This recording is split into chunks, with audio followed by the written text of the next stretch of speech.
Meta AI is the personal AI that's tailored to you, now with its very own app. It's built to get to know you, offering helpful answers and inspiration. Looking for something to add to your bucket list?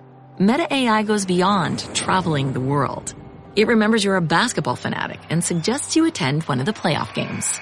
Just start typing or speaking to get the answers you need, wherever and whenever, because Meta AI is your personal AI. Download the Meta AI app, now available on the Apple App Store and Google Play. Choice Hotels get you more for your money so you can maximize any road trip. Like with the road trippers we see here in their natural habitat, the breakfast area at a Comfort Inn. Here's a dad teaching his son how to make waffles, fluffy golden waffles. There's a mom making sure her daughter eats some fruit to avoid the "I'm hungry" from the back seat. And a sibling standoff over the last muffin. This is the cycle of vacation maximizationing in all its glory. Check into more. Book direct at choicehotels.com.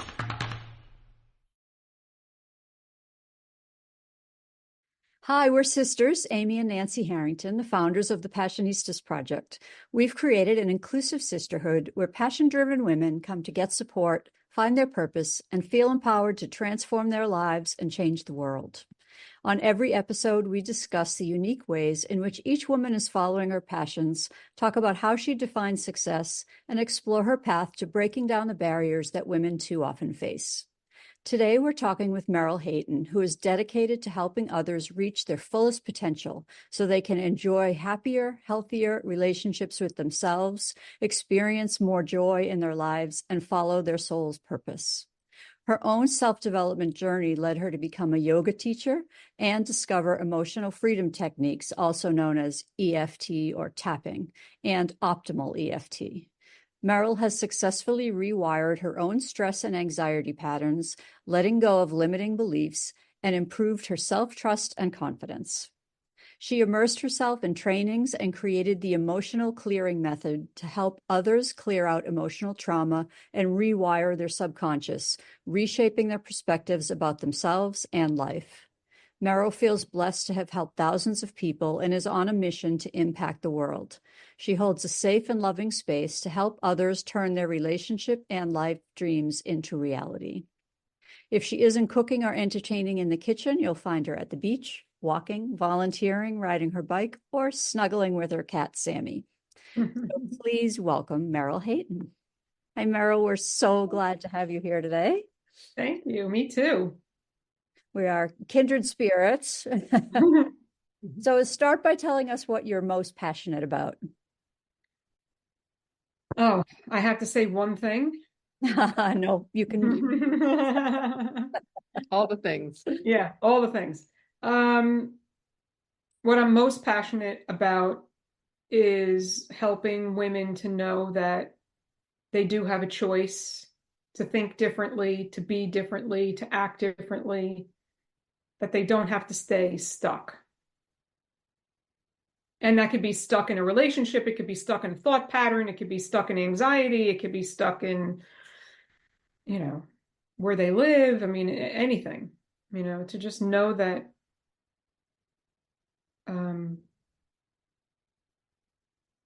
that there is a world out there waiting for them. So where does that passion come from? Is this something you've lived yourself? Yes. I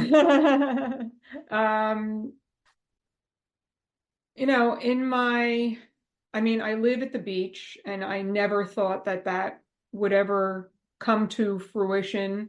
Maybe down the line, I thought maybe I might have, I don't know, someday, I'd have a summer home, or maybe I would just rent more often, like an Airbnb or something like that. But almost 3 years ago now, I decided to just move from where I was living in North Jersey, a little more landlocked. And now I live within 5-minute walking distance to the beach. And it's amazing, really.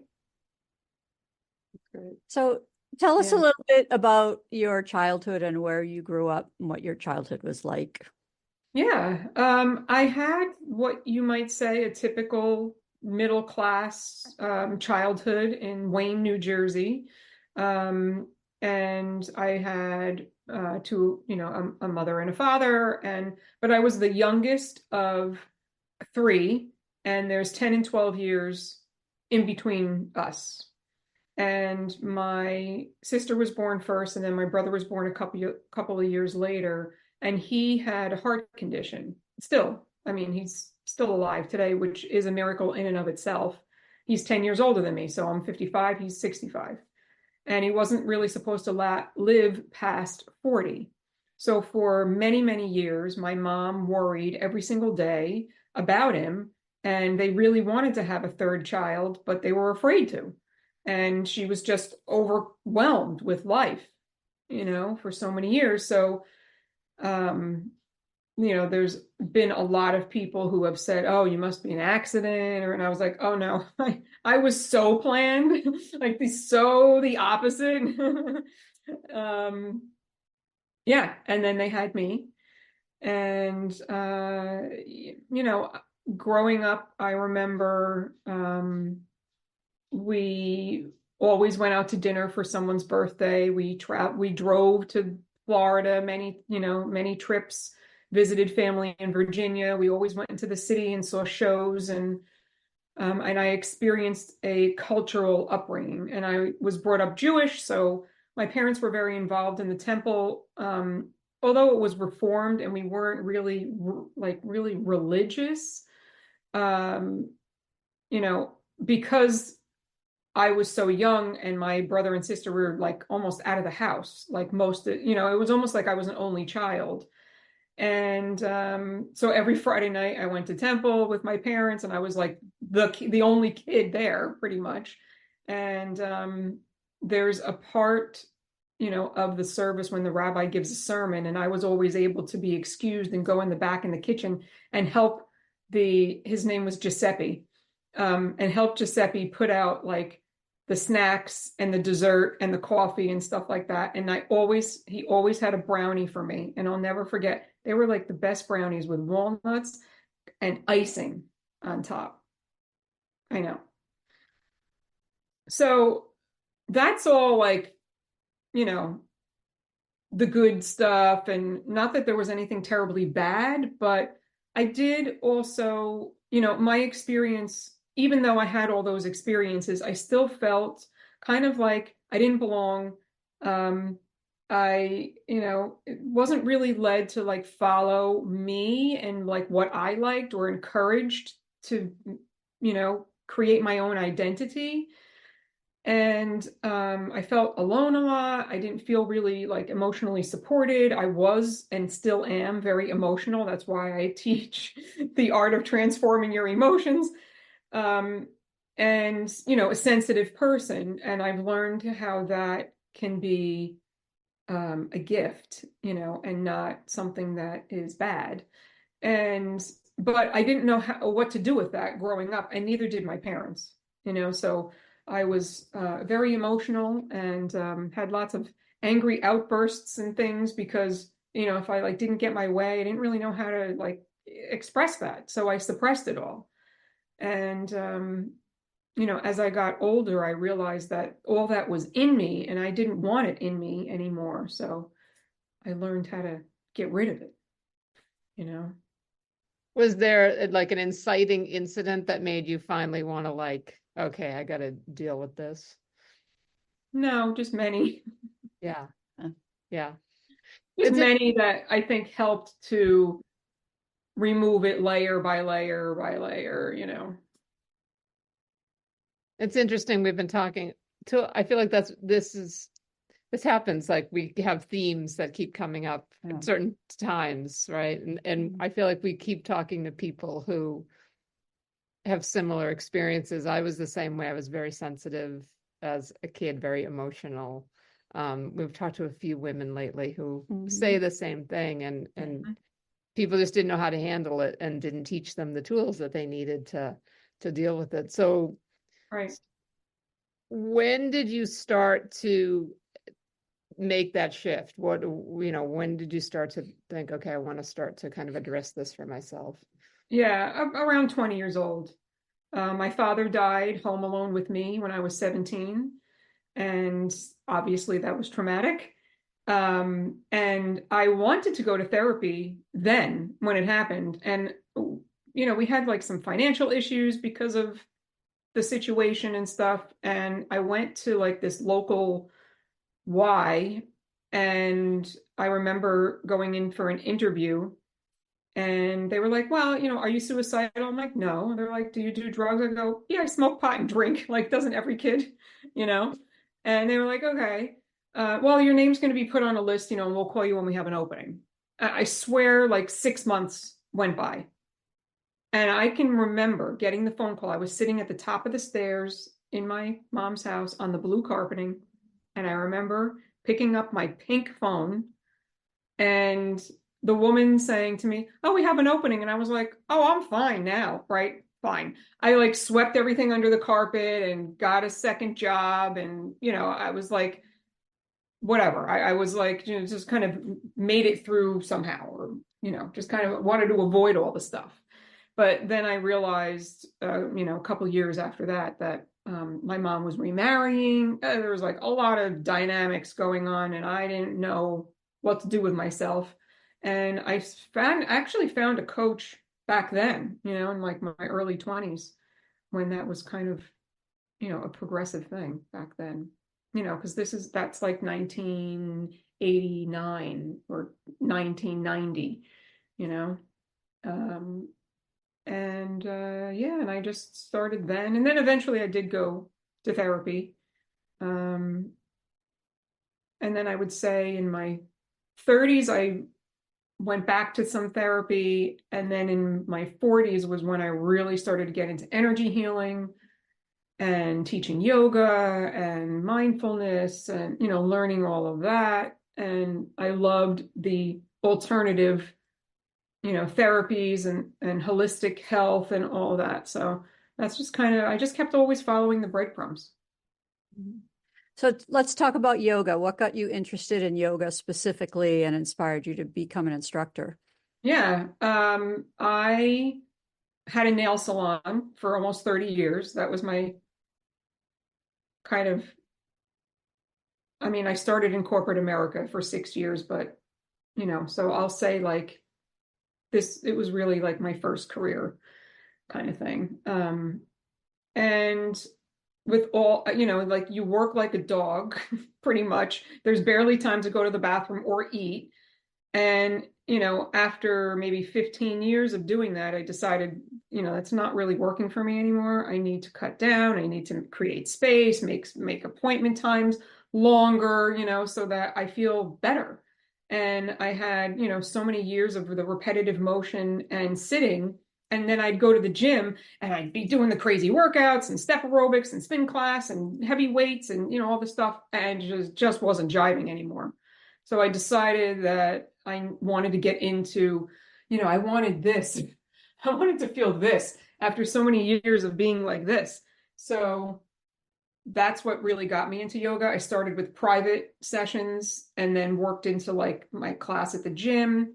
And I probably was practicing for about 10 years. And a teacher of mine, I was doing hot yoga at the time, and a teacher of mine said, you keep talking about, something else besides, like getting yourself out of the salon. Like maybe you want to be a yoga teacher. I was like, are you kidding me? I can't do all those fancy arm balances and all the handstands and all this, that's not, no. Mm-mm. And she wrote the number down of the teacher who she, was recommending. She's just call her. I think just do it. Just call her, So I did. And a couple months later, I was in yoga teacher training. And I remember even after it was like the 3-week mark.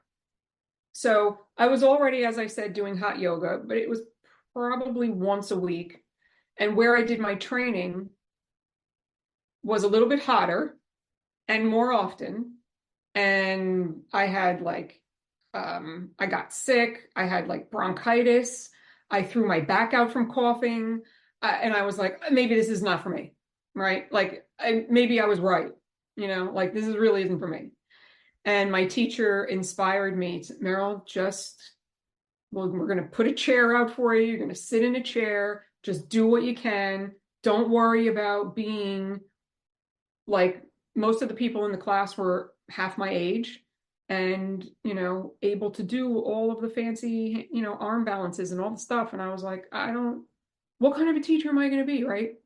And I ended up being like the beginner, advanced beginner teacher that inspired people to want to get the good foundation of their practice going and then maybe move on. And I loved using props. So I brought in my creativity into my classes with fun music and props and themes and, and it worked out. And I taught 3 to 4 classes a week for about 9 years. Until I moved down here, and then I felt like I needed to take a break because teaching during COVID wasn't really fun. And I just needed a break, So now I just sub at a place and it's chair yoga. It's like restorative, it's chair yoga because I did a second yoga teacher training in 2017, and that was yoga therapy.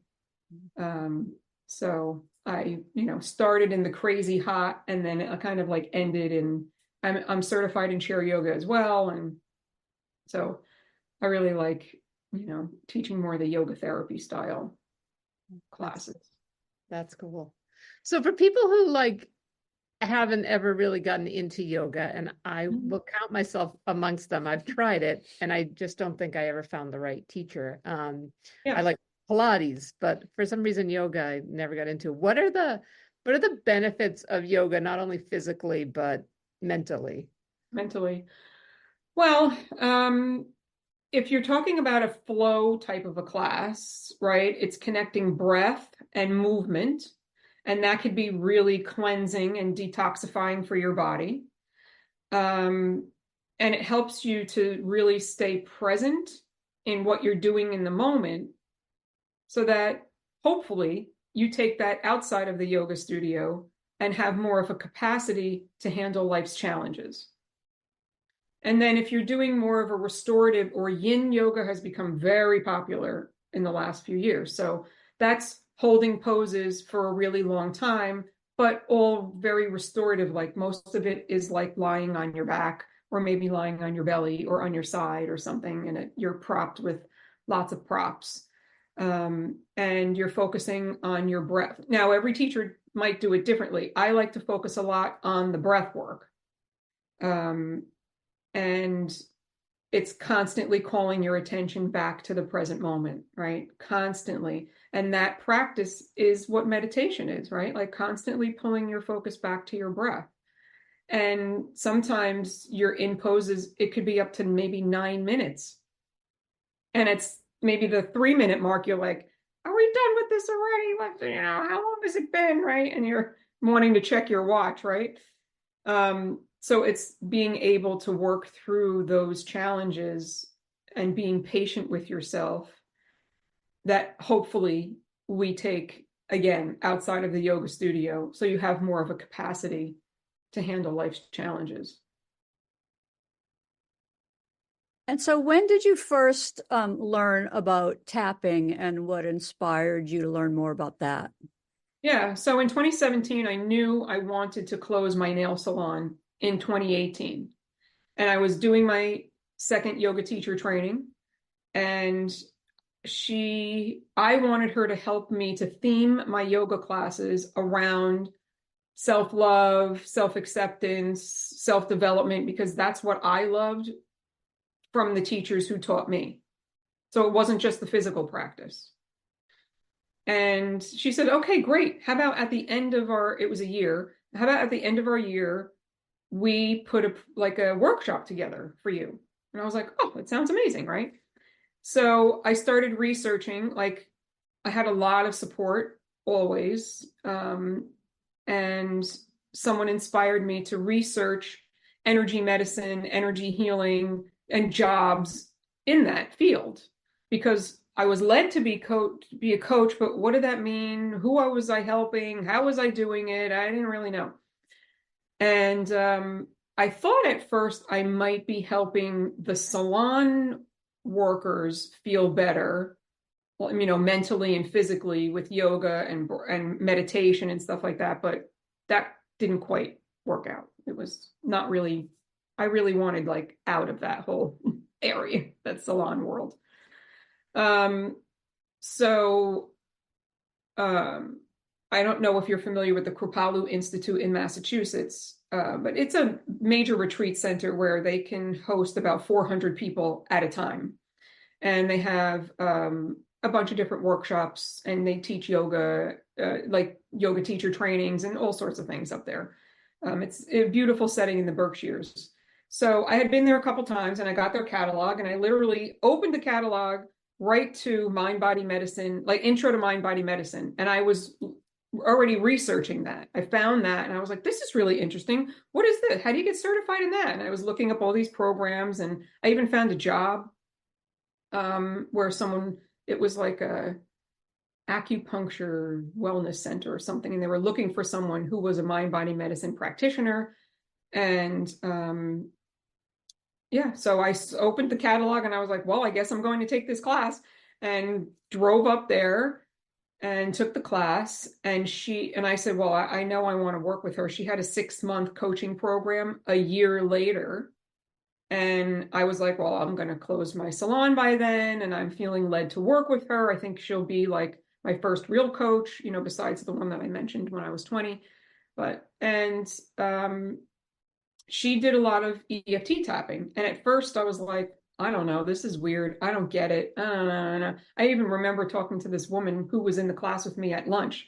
And I was like, did you use EFT before this? Like, where was everybody at with EFT? And they're, oh yeah, I love it. I'm like, really? I don't get it,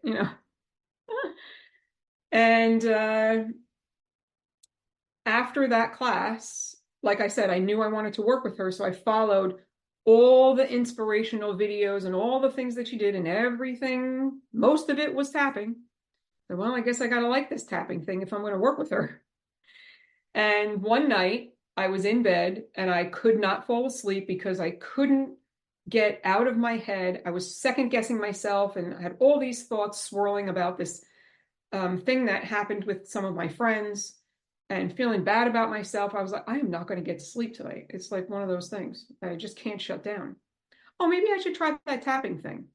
So I didn't, even though, blah, blah, blah, blah, do a few rounds. And then all of a sudden I went, wait, what was I tapping on? Oh, and I really had to close my eyes and like, what was I tapping on? Like, I had to ask myself a couple times. And I was like, all right, I guess that's what she's talking about. Like this profound moment of really dismantling and, unraveling something that's in your mind so that you're not attached to it anymore. And then it actually brought in like these, like what really happened in this situation, that my ego, I think, just said, no, you can second guess yourself, right? That's like the safe place to be. And no, you can't follow really your intuition, that, and trust, right? And it was like this. And at that moment, I was like, all right, it's on.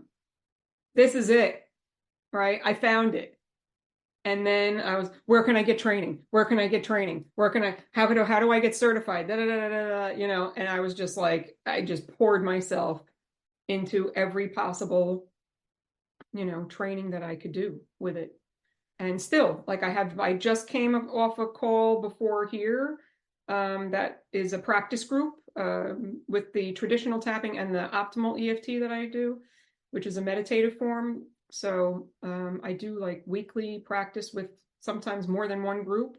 And I have a mentor, Gabrielle Rutten from the Netherlands. She lives in Amsterdam, and we meet monthly. We're actually meeting tomorrow also. And we just bring like, my client is suffering with this, or I'm suffering with whatever, like, how would you handle helping them to heal it and unravel it, So it's pretty cool. Yeah. So for people that don't know what tapping is, describe the actual process of it. Yeah. So traditional tapping is tapping on your energy meridian points, and it's these basic recipe points. And those are the points that I use. Some people do both sides here, some people do this, but I typically do, what I showed you. And it's hitting the 12 main Chinese energy meridian points and the ends of them. And it is shifting your stuck energy. So if you believe that your issues are stored in your tissues, like from the book, Bessel van der Kolk, The Body Keeps the Score, I always refer back to that. And, every single event and situation that has happened in our lives, we have recorded the feeling, the sensation, somebody's look, somebody's inflection in their voice, all these little things. And sometimes it's left in our body and it's left like trauma and it's stuck in there. So EFT, the physical tapping, helps you to break that up, unravel it, and dismantle it. And at the same time, we're saying, like, even though I have all this fear and maybe it's stuck in my stomach, right? I'm choosing to acknowledge I feel this way. So we're like acknowledging the feeling, we're accepting the feeling. Not everybody accepts it right away, but eventually when you get through some of this work and you remove what I call some of the emotional clutter in your system, you are able to start to say, I accept this about myself, I accept the situation happened, or when I first started out, it was basically like, I deeply and completely love and accept myself. And I was like, I don't feel that way. I didn't feel that way in the beginning about everything that I was working on, so I don't go in with that right away unless somebody really feels that, right? So it's helping you to, right, unravel it, dismantle it, and develop a happier, healthier relationship with what it was, and let it go, have a different perspective about it, and eventually love and accept yourself about it, right? So you mentioned optimal EFT. So what's that added layer on that? Yeah, so back in 2014, Gary Craig, who was the founder of traditional EFT, got a channeled download of the optimal EFT. And it's a meditative form. So we don't do the physical tapping. So it's using a higher power, and which, I believe is really ourselves, right? To help us heal ourselves. So I'm guiding my clients. Typically, we start with traditional tapping because I want people to get super focused on what they are working on and what their goal is. And sometimes people come in and they're like, blah, like they just need to kind of reel it in, right? And we need to be really super focused and detailed on what they want to work on. And once we remove some emotional intensity of that and create some clarity, then we can go into the meditative form of it. So very similar. A lot of people know Reiki. It's a spiritual energy healing. It's very similar to that. You can use any higher power that you believe in. And I use, my clients' words, my clients' experiences, their feelings, and my intuition, and put that into a guided meditation. And it's even more powerful than the traditional tapping part. And they both work together better than I think separately. So I always use both in any of my sessions or group programs or what have you. And then I am certified in Reiki level 1, and that's I did level 1 probably, I don't know, 10 or 12 years ago, and then I just redid it again with someone else, and it's completely amplified my healing, already. And I'm scheduled to do level 2 at the end of September, so I'm really excited for that. And then I bring in law of attraction, and like and through all of that, I've created my own emotional clearing method. So it's using all those tools as the foundation for transformation, so it's unraveling where you're at, it's creating a goal, it's removing emotional intensities that are keeping you from your goal. It's doing healing work, inner child healing, ancestral healing, surrogate healing, like distance healing, trauma healing, and it's rewiring. So I want to be in my clients' minds and daily like challenges, so they have access to me in between their appointments on purpose, because I want to know, what exactly are you experiencing, and helping them to create the consciousness that they need to be able to pinpoint, that's the pattern I want to change, right? And to be able to like pause before they do the comfort zone pattern that they're used to, right? The automatic pattern, and how to rewire that and change it. And that takes a little bit of, nuances and time and stuff. And then how do they need to be and feel, and the energy that they need to be in, and envision their goal already happening. So that's all law of attraction. So I marry that. I felt for me, that's what I need. All the things I needed, all the things all the time that I could grasp onto. It's like, oh, I need a little rewiring here. I need a little anchoring here. I need a little unraveling here. I need a little healing here. And that's how I put that emotional clearing method together. And I felt like was working the best for my clients as well.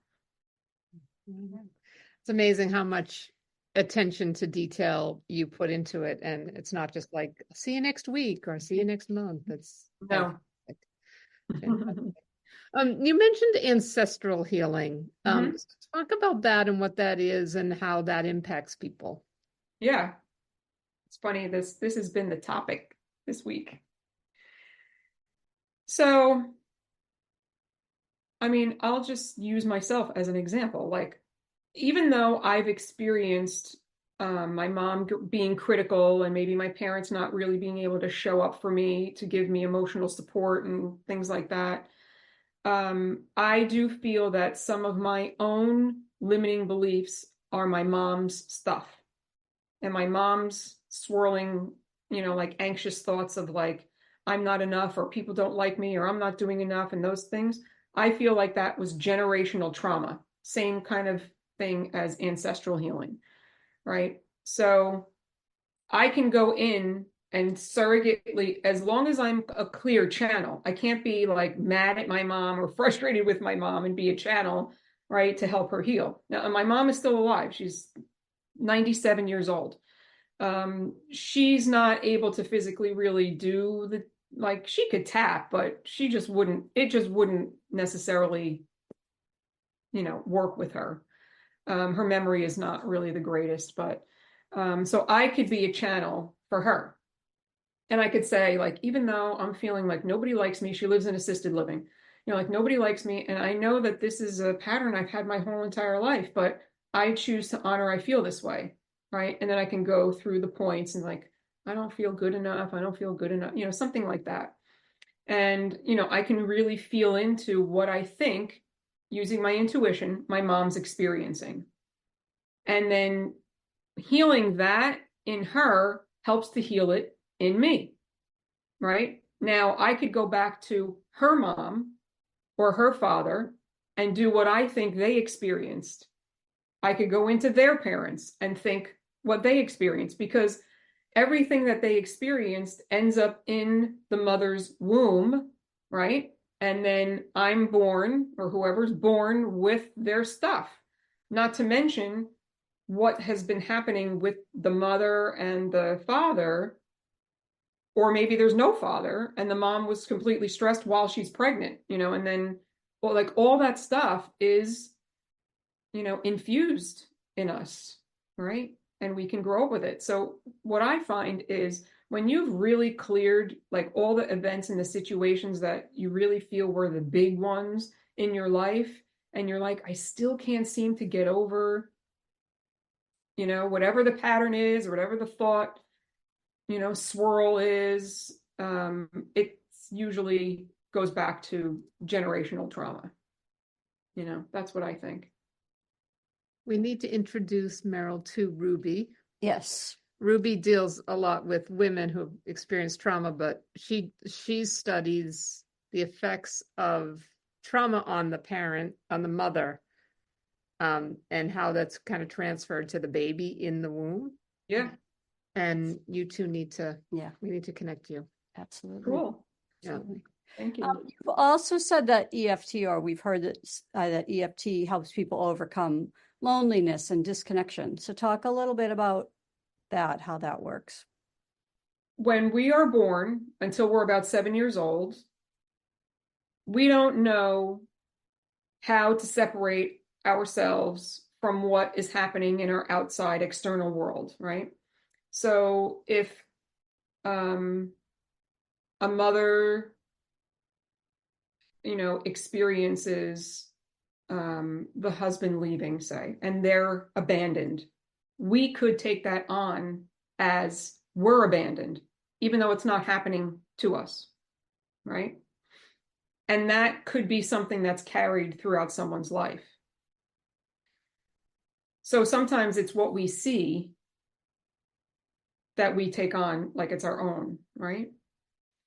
And then the other part is growing up, like maybe we were, in a divorced family, and we went from the father's house to the mother's house, and the father's house to the mother's house, or something like that. And we just never felt like we fit in, and we just always felt alone, right? Or like I said, somebody died, or I mean, I worked with someone who had to care for their mom who was sick.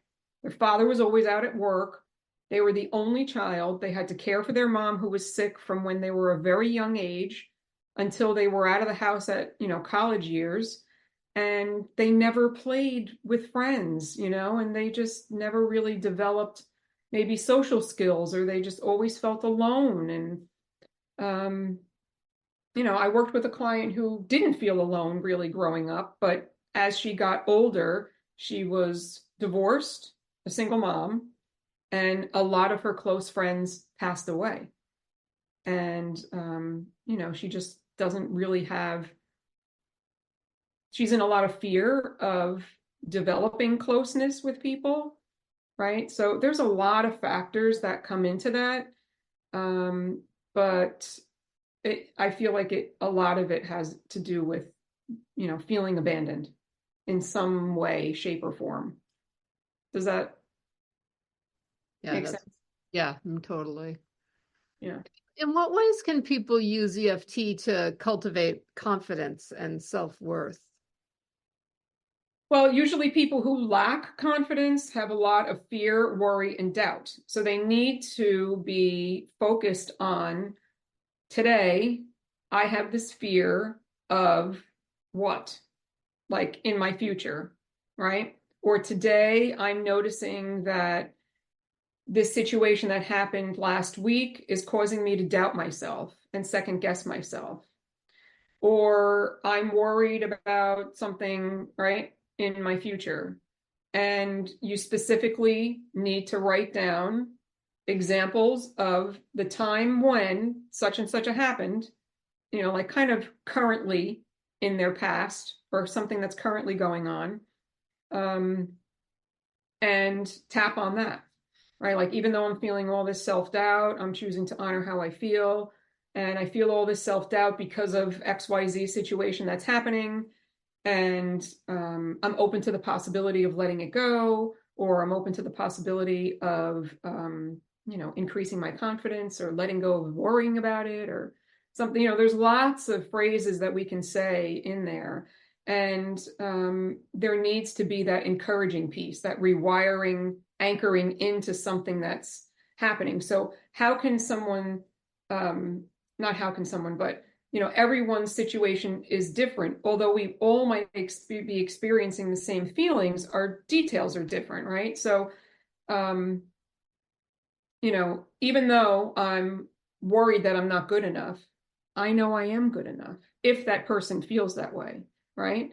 And, if there's something that's kind of like traumatic that happened, you want to be able to say, like, that was then, this is now. It's not happening anymore. I'm safe here today if they feel that way. It's okay to let these feelings go because it's not happening anymore. and that situation can never happen again. Like that's what I say a lot, that's a big part of my work, because we're always connecting stuff that's happening now back to people's trauma. And it doesn't have to be like these big traumas. You didn't hear me say anything about big traumas in my life, but it felt that way to me, right? It felt that way to my nervous system and my mind, and, I think some people, well, now I'm going off on a tangent here, but I'll just finish my thought. Like, I feel like some people think, that's all right. It's not a big deal. Like I didn't have any big trauma. It's okay. And they just avoid the little stuff. But the little stuff piles on, the little stuff, and the piles and piles and piles and piles. And then they don't understand why they're anxious all the time, and they're not sleeping, or their, digestion is irregular or something. So who is your ideal client? What kinds of people come and work with you? Clients come work with me and they just say, I just want inner peace. I just want inner peace in my mind. I want to be able to be clear and focused in my mind. And then as I'm talking to them, I say, well, what does your body feel like? And then they tell me, I'm tense all the time. I'm tight all the time. I can't, take a deep breath. My belly's tight. I'm, irregular. I don't sleep well. Right. And like all these things kind of unravel, in our consultation. But, and then they usually say, I just want to feel happier, So they usually have had, relationship trauma. And a lot of women who have been in narcissistic relationships find me because they want to feel better about themselves. They want to stop, second guessing themselves. They don't come to me and say, I want to feel more confident. So a couple do, but most of the time I just want inner peace. They don't even know what the inner peace is. They don't realize that it's them second guessing themselves and creating so much doubt and worry and fear, right?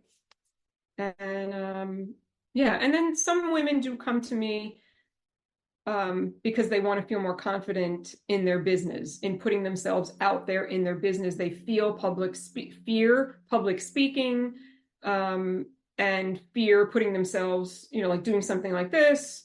They fear putting their content out there. So I have worked with a bunch of women, with that as well. And, everything is relational. So it's, I say, helping people transform anxiety and stress and unwanted emotions, to inner peace and confidence so that they have healthier, happier relationships with themselves and more joy in their lives. And if you're doing that, you're following your soul's purpose, right? Yep, absolutely. So what have you learned about yourself from working with your clients? Oh, geez. I mean, I've learned patience. I've learned that I can't help everybody. I've learned that, because I know I show up 150%, but not everybody does, right? So I've had to let go of expectations with my clients, right? Yeah. And obviously it's also, helped me in my marketing and all that too, Yeah. So can you share a few success stories of working with your clients? Yeah. Someone came to me and did a 1-month program. And she said, I'm afraid to leave my house. I'm afraid, she said, I do get in my car and I go to work, but I'm afraid to take the dog out for a walk. I'm afraid because of my narcissistic ex. I don't want to run into him. I'm afraid that because he has stalked me in the past. And I have all these, I know that I'm not lacking. I mean, I know that I'm lacking confidence. And I just want to feel, she's like, I've lost my smile. I've lost my joy. Like, I just want that back. And we worked together for a month. And like I said, in between our sessions, I was like, I want to know when you have a good day, and I want to know when you have a bad day. I want to know what you're thinking, what you're feeling, you know, all this stuff. And, you know, after the month, she was like, I feel amazing. She's like, I have my smile back. I have my joy back. I have no problem. I'm not afraid of running into my ex. I have no problem leaving the house and walking the dog. And I mean, she would leave me messages and she would say, I'm walking my dog and I'm smelling the flowers. And she also lives at the beach too. And she's like, and I'm noticing the trees and I'm smelling the salt air. And she says, I haven't been able to do that in like a year. So that's one success story. I had another success story where I did work with this woman for probably about 5 months. She had a lifetime of drama with her family, and incredible amounts of anxiety. She was in talk therapy. I'll say all my clients are usually in talk therapy, and they end up not really needing it after we work together because we've just unraveled so much. They don't have really anything to talk about anymore, you know? So this specific client made me think of that because she had been in therapy for about 10 years and someone recommended her to me. And she had a lot of family drama and stuff. So there was stuff with her 3 kids, there was stuff with her sister, there was stuff with her mom, there was stuff with her dad, like just lots of stuff. So we had a lot of different scenarios and situations and things that we needed to unravel and work on. And I remember we were working on her relationship with her daughter. Her daughter was in her is in her like early 20s and did not live at home, but acted like a spoiled brat and blamed her parents. I mean, I only really, you know, I obviously only worked with the mom, but blamed her parents for every little thing that went wrong in her life and expected her parents to, you know, just do everything for her and just acted out. I mean, my client she would screenshot their text messages so that I could really see what was going on. And the way that her daughter would speak to her was unbelievable, so disrespectful. So I said, well, we can do surrogate tapping for her at some point to help her, but we need to clear the stuff out. I'm more concerned with how you feel, right? We can't change people necessarily, but you know, we can change our reaction to them. So we did that. We got her to a great place where she felt like, you know what, my daughter can do whatever and I'm okay, right? And I'm not second guessing myself anymore. I'm not worrying. I'm not doing enough anymore. And then we did a 15-minute surrogate tapping session on what we felt her daughter was really experiencing underneath this entitlement. And her daughter was coming. This was like the beginning of a week, and her daughter was coming to visit for the weekend. So I said, and we record our sessions because sometimes I want people to replay and, you know, redo things. And I said, I want you to practice this tapping like 2 more times, maybe before she comes. And leading up to it, she would message me, I'm really nervous.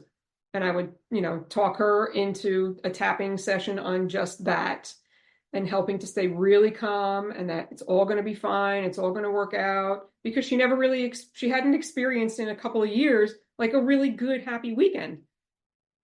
So her daughter comes and she was different. She was different. She was lighter. She was brighter. She even acted out, but then immediately like said, oh, you know what? I'm sorry I did that. And started apologizing for things. And that was back in February, I think. And we're in September now. So it's still there. Like she still has that in her. So even though I just said a minute ago, like we can't change anyone, we really can. you know, but it's not in the traditional way that people think, right? It's not like, you need to do this for me, or you don't do that for me, or right? It's not that way. We have to let go of that. But this is through a energetic way, right, of helping people to clear stuff through distance healing. And she had no idea. We didn't tell her that we were doing it. So it's not like she knew, and it's like the, what do they call that? The placebo effect. It's not that. She knew. So Wow. that's pretty amazing. Okay. Yeah. And I did the same thing with one of my clients for her and her husband. Now, she could not be the channel for her husband because she was still really frustrated with him, but I did it for her husband. And it had been months since they had really connected on a deeper level or even went out to dinner. And I did the tapping, and I voice messaged her like all the stuff that I said and what I came up with using my intuition. And that night he asked her, could we go out to dinner tonight? And they actually had, like, I know, it's crazy.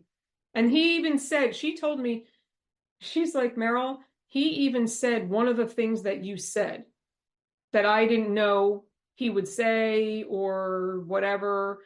And yeah, and they were able to have, like, more of an intimate connection that night than they had in months.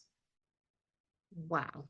That's amazing. All right. Well, clearly everybody who's listening now wants to get in touch with you. So how can people do that, and how can they work with you?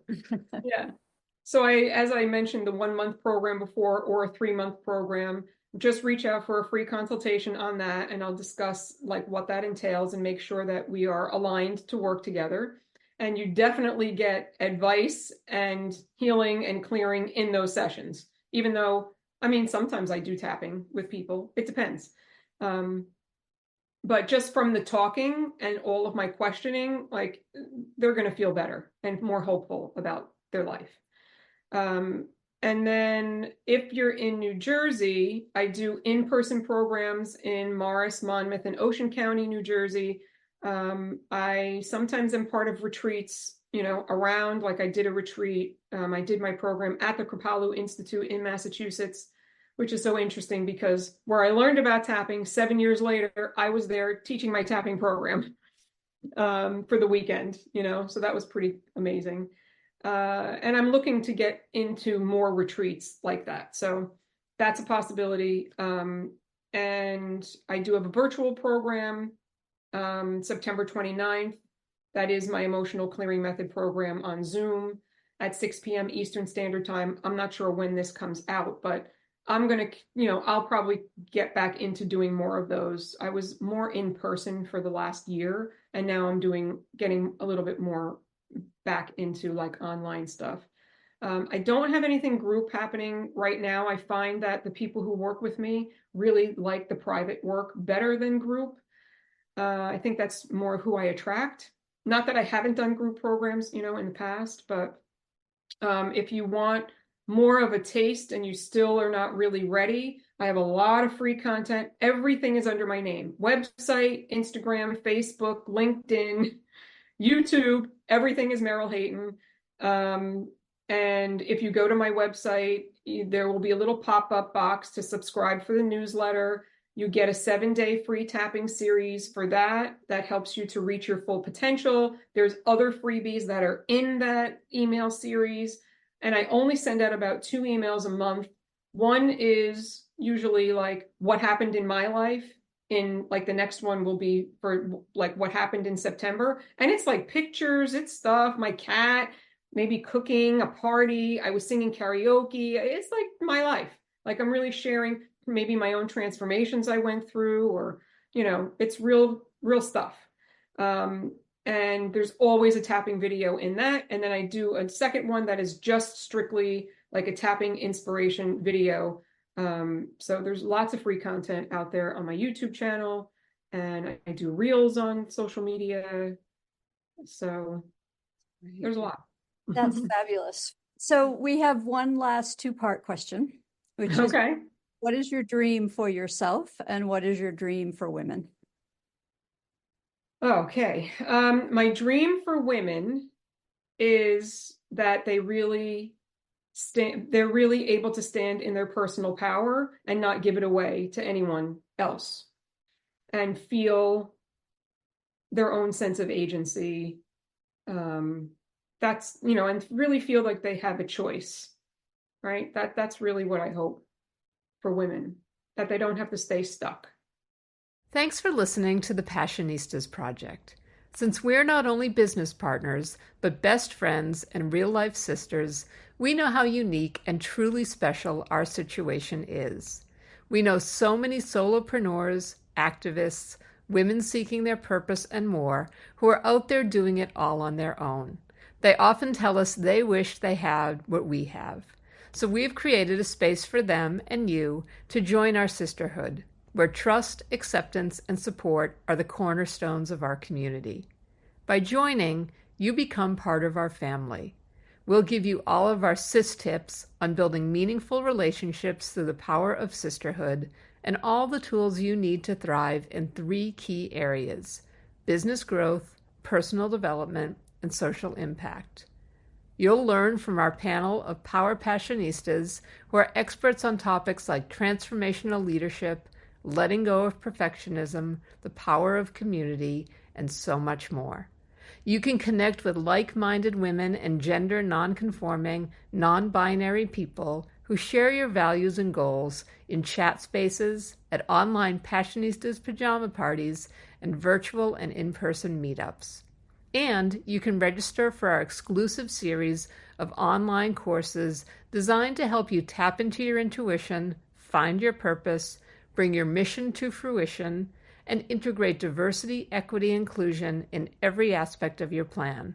Be sure to visit thepassionistasproject.com to sign up for our free membership to join our worldwide sisterhood of passion-driven women who come to get support, find their purpose, and feel empowered to transform their lives and change the world.